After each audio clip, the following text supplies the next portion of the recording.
বাংলাদেশের আগামী জাতীয় নির্বাচনকে কেন্দ্র করে দেশের রাজনীতিতে তৈরি হয়েছে এক জটিল কিন্তু গুরুত্বপূর্ণ সমীকরণ।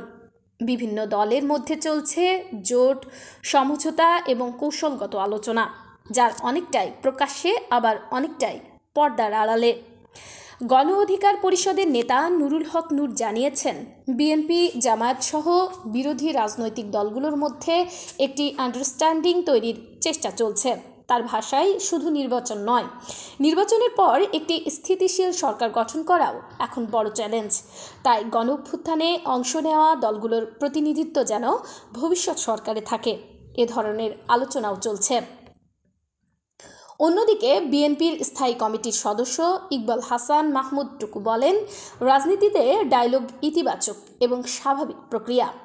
বিএনপির ঘোষণায় জাতীয় সরকারের ধারণা আগেই ছিল। দলের প্রত্যাশা, নির্বাচনের সময় বিভিন্ন অংশীদারের সাথে বসে একটি স্পষ্ট ফরমেশন দাঁড়াবে।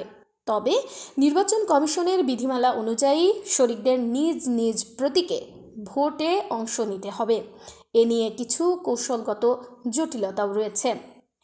এদিকে ধর্মভিত্তিক দলগুলোর জোট, যেখানে জামায়াত, ইসলামী আন্দোলন, খেলাফত মজলিস সহ মোট ৮টি দল একসঙ্গে মাঠে নেমেছে।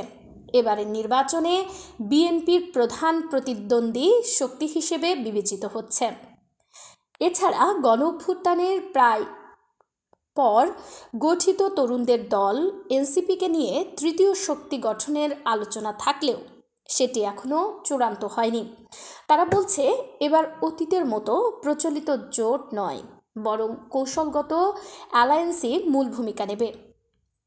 অন্যদিকে জাতীয় পার্টির একাংশও নতুন জোট তৈরির ঘোষণা দিয়েছে। তাদের দাবি, একটি অন্তর্ভুক্তিমূলক নির্বাচনই দেশে স্থিতিশীলতা আনতে পারে।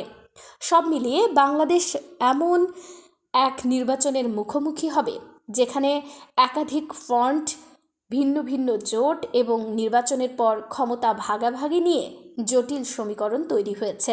শেষ পর্যন্ত কোন দল কাদের সাথে যায়, সেটাই নির্ধারণ করবে ভবিষ্যৎ রাজনৈতিক বাস্তবতা।